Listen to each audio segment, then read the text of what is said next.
Peace everyone and welcome to Isaiah's Kitchen. Today I wanted to go a different route. Most of my videos are dinner based videos or brunch or even lunch. For this video I wanted to take a more traditional breakfast style, and one of the dishes that I grew up with during breakfast was avena caliente. And avena can be made in two ways, right? There's the hot beverage avena, and then there's just the whole avena, which you eat it with a spoon, right? Like oatmeal. You see American versions of oatmeal. The version that obviously I grew up eating again is Dominican. But for this recipe, I'm gonna be teaching you how to make the vegan Dominican version of the hot beverage. And just a little personal story to go with this. I've mentioned in other videos, food, I was not too fond of food, but I was very fond of whole foods. So while I wouldn't eat like rices, right, and things like that, I was eating more vegetables and more fruits. As I think about my childhood, I was eating, and of course during that time that I was growing up in the 80s in DR, even though the urban sprawl was taking place in the big cities like in La Capital and Santiago, at that time they were still places, porque a eso se le decía antes las urbanizaciones. Entonces, las urbanizaciones in that time in Santiago and in La Capital, they were not as huge as they are today. And a lot of the houses that are being built today and took away a lot of the trees that were around, a lot of the natural components. And it's not like here where you have to go like, let me go see nature. Well, you go to el Jardín Botánico, right? You go to the botanical gardens, or you go to Central Park or one of these local parks around the area. And one of the things that you'll find is you won't find like a raspberry tree, right? We had some though, by the way, if we're trying, and they chopped it off. I wonder why. You know, so these are little things that I grew up with. So like randomly there would be like a mango tree, and I would be playing, you know, and so I would pick the mango from the tree. So these were, you know, so just growing up with that experience, I wasn't really into refined foods or more complex whole foods, I would say, right? Because there's simple whole foods and there's complex whole foods. So like complex whole grains like rices and things like that. Mind you, by that time, in our Dominican diets, we had already been replaced with bleached whole grains. So like rice, instead of eating brown rice, we grew up eating arroz blanco, the white rice. It wasn't even jasmine rice. We were eating like straight up bleached white rice, and that's what we're eating here in New York too when we come. So in this particular recipe, this was like a lifesaver for my mom, because cuando ella me licuaba la avena, when she would blend it and make it in this fashion that I'm gonna make it right now, it gave me not only protein that I was missing from my diet, but it actually gave me a lot of other nutrients too. Like one of the great things about oats is, well, first of all, oats, right? It's a plant, but it's a grain. It's a grain plant. It's a seed. It's a really beautiful plant when you see it, when it sprouts. It has like these oval florets, and inside those little flower florets, that's where you're gonna find the husk, where the seed is inside. And obviously then there's a processing to get it to the point where there is today. So that's why you get terms like steel cut oats, right? And all these other things.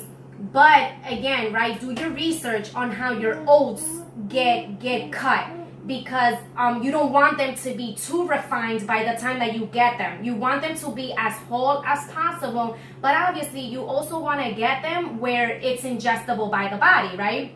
If you obviously grow your own cereal grains. And another thing I would say is the reason why oats, la avena is called a cereal grain is because some grains are better to eat like rice, right? Rice is a plant-based grain. It's good. You cook it and then you can eat it because it's not I would say that there's a textural difference that goes on with it. So with the oats, if you were to eat it like, you know, the way that you cook rice, the texture, it will be mushy and gooey and stuff. Whereas with the rice, right, the water evaporates and it retains this nice fluffy texture, right? So two things, when you buy your oats, Make sure that you know how it was processed, how they were cut to get to your plate, and make sure it's organic, obviously, right? You want to get an organic brand. Again, it's not gonna be as expensive. There's so many different ways. Back in 2007, when I added on the second component to Sueños Ala's transitioning health food protocol, that's one of the things that we talk about in there is how do you efficiently navigate through the hood to get products that are of quality, because they are there. The elders that were doing this way before, in the early 90s, right? Even in the 70s though, because that you get the whites who got it from the Indian spirituality, right? So that's how veganism comes. Black and Latinos, we didn't have this shit. So it was first the Indians who brought their philosophical concepts to white people, but then you see a renaissance happening with the Rastas that bring it in through the more African component of our people, and that's how blacks and Latino got it. They started seeing the Aital foods and stuff like that, but you don't see like an explosion with the Rastas, right? The Rastas, again, because we deal with marginalization. So with the Rastas, you see them more like it doesn't blow up as much as like the Indians that brought it here, the yogis that brought this, and then of course whites make a fat out of everything, so the shit blows up. And it becomes a movement, right? The health movement during the 60s and 70s. But then you got brothers like Dick Gregory, which was a vegan way back then. And so it's interesting to hear their stories and how they was doing it. And I'm going to show you that right now with one traditional Dominican recipe. I'm going to start off by measuring la avena, right? The oats. This is where I store my oats. Recycled containers, that's the best way to store them. You don't gotta buy and spend money on your container. So this is half a cup of the avena, and these avena, it's organic, but they're quick cooking oats. To me, it's the best one, right? And I'm gonna quickly just put it, instead of putting it in a bowl, I'm gonna just put everything in the blender. This requires some blending, so I'm gonna go ahead and put it in here. All right. Now guys, the second thing that I'm going to do using a liquid measuring, I'm going to use soy milk, right? This is the most popular brand out there. And I'm going to measure 2 cups of this. I just got this the other day. Now, I'm going to say something about the milk, guys. There's the milks, okay. So what I want to say about the milks is the following. Soy milk, I mean, yeah, I want to dedicate a video to talking about soy and the misconceptions of soy, because whole soy is not bad for you. People make their own tofu at home, their own tempeh, their own miso, their own natto. Remember, these main 4 soy-based are whole products, and a lot of them require fermentation, and fermentation is good for you. I'm not gonna go too much into it, but you're gonna see me using a lot of soy milk in recipes that require milk. The great thing about soy milk is that it's a great balance between liquidy and then rich in flavor. Rice milk is the best milk, I would say, to have with cereals, because it has that cow's milk, watery kind of texture to it. And cashew milk, I would say, I haven't found, I want to make my own cashew milk. I don't recommend going out there and getting your own cashew milk. Why? Because a lot of these nut milks are watered down. So that's why I'd rather use the soy milk, because the soy is a bean. So the milk is being extracted from the bean itself, okay? So that's why I'd rather use that. The other milks are too watered down. Almond milk, oh man, don't even bother, man. That's a scam. Do not get almond milk, okay? The amount of almonds it would require for you to extract the milk is great. And so this also leads into the question, what's effective? What nuts? I mean, some nuts, you shouldn't even be making milks out of them, because it would require just so much. Cashews, great. They're extremely rich. There's other milks out there like hemp milk. And hemp, right, it's not just weed that you smoke. There's different varieties of hemp, and hemp is a great herb, a great plant to use. So what I'll do now, guys, and if you hear any noise in the background, guys, that's just my daughter, as usual. And I'm going to measure 2 cups of the milk, okay?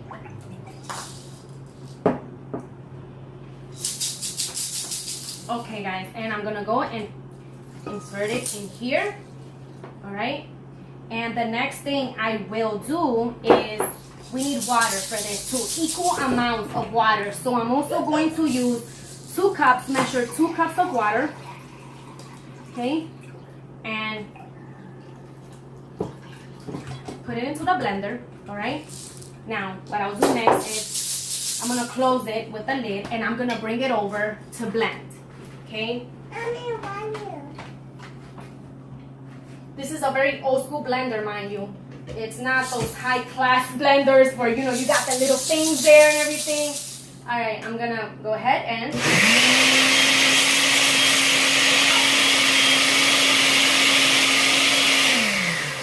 guys, so now what I'm going to do is I am going to strain this, because what after I blended it, right, some of the oatmeal becomes combined with the liquid contents, but there's still going to be some of the leftover pieces of the oatmeal. Now, some people leave it in. I like to strain it because I don't like the particles in it as I'm drinking it. If I'm gonna have this as a drink, then I don't want the particles in there. If I'm gonna eat it whole, then yeah. If I'm gonna eat it as a cereal, then definitely. But so I'm using a strainer and a bowl, right? And basically just pour the contents on it. And this is like a humongous strainer. It's the best one for me, especially when I'm doing recipes like this. And if you notice, you see some of the avena particles, right? So I'm basically just continuing to strain out the last liquid out of the leftover oatmeal. All right. And just place this into another bowl in case there's...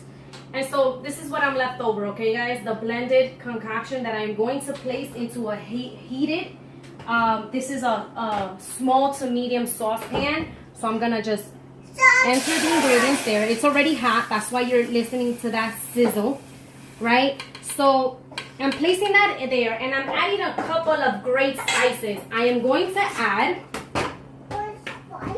un clavo de canela, right? Whole, what's that? I forget the name of that. Whole, it's canela. I forget the name in English. Cinnamon, guys. I have this problem all the time. I think in both languages, and it's really, really frustrating sometimes. Okay. So these are sweet cloves, dulce clavos. All right, so I'm gonna place 6. 1, 2, 3, 4, 5, 6. All right, you can add more if you want. I mean, if you really like that clavo flavor, but it's very pronounced in the recipe. So, and I'm adding, this is a spice that I know a lot of women use this in their coffee. My mom grew up putting this in the coffee, as well as cinnamon. And so I'm gonna add a little bit of that. I'm gonna eyeball it, but it's really like 1/4 of a teaspoon that I'm adding, okay, of the nuez moscada. And I'm gonna go ahead and just basically mix everything together. And what I'm going to do next is I am going to bring this to a boil, right? So when it comes up to a boil, I'm gonna then reduce the fire and let it simmer for about 5 to 10 minutes until it has reduced and the beverage becomes more condensed. Because you see right now it's like watery and stuff. It's going to become more condensed, more thicker, okay? So guys, if you notice, this has started to boil. You could see it on the side here. So at this point, I just have to constantly stir, okay? Because I don't want it. Some is gonna get stuck, some of the liquid, and I find that with vegan milk especially, they're gonna stick more to the bottom. But if you can see, right, the clavos are in here and the canela, so all that is gonna infuse with this, okay? So it's gonna keep boiling if you notice. All right, now it's boiling. And be careful, because with vegan milks, it could all come up. So I just lowered the fire to very low. Actually, I just turned it off. I will turn it back on again because it was going to overflow. And I don't want it to overflow. So once this continues, this is going to continue. Once it kind of calms down again, I'll go and turn it on again, okay? Because remember, vegan milks are much more purer and whole in form. So they're not gonna be like the cow's milk that have more of a way of withstanding heat. So again, this is where heat becomes more of a science when dealing with cooking foods. So at this point, guys, is also where I'm adding the sugar. I'm adding organic cane sugar. No bleaching done to the sugar. I'm adding 4 tablespoons of it. Okay. And of course, I'm going to mix it in. And I'm also adding a fourth of a tablespoon of salt. Remember, this is like when you're baking too, right? You got to make sure that the salt and the sugar balance each other out. The salt, what it does is it actually brings out and enhances all the other flavors. So like that cinnamon flavor, that nuez moscada flavor, the cloves. That's what the salt does. That's why salt is good. Sea salt is good for the body and in terms of flavor, right? And the sugar, obviously, right? What it does is that it enhances in its own way as well. So again, I'm gonna let this simmer. I'm gonna cover it and let it simmer under low fire for about 5 more minutes. Mommy,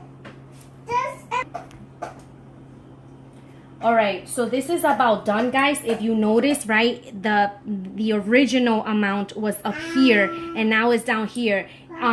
Some people like for it to reduce 3/4 of the weight. I'm okay with 2/4 or 1/4 because we're dealing here with obviously more whole ingredients and you don't want to overcook a food.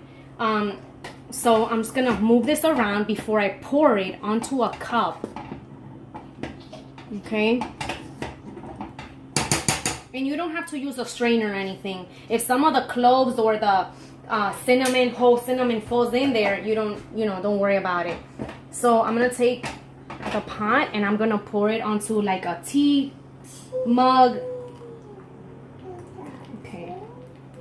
All right. What I do now is, because I saw some of the cloves, right, I basically just take them out. All right, there's another one there. There's another one there. That way you don't end up drinking the cloves. All right. So I finish it off and I top it with some ground cinnamon.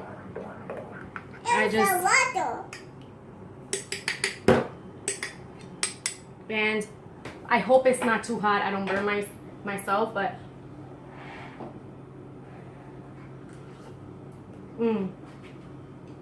it's delicious, you guys. It's very balanced and great. So this is it, guys. This is the recipe. This is la avena.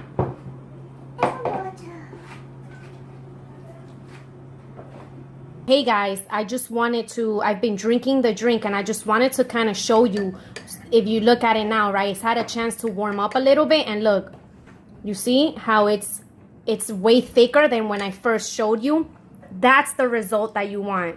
It's literally like its own milk and the contents have fused together, if you notice. That's what I wanted to show you guys, but it's delicious and I hope that you enjoy it, whichever milk you choose to make it with. Peace.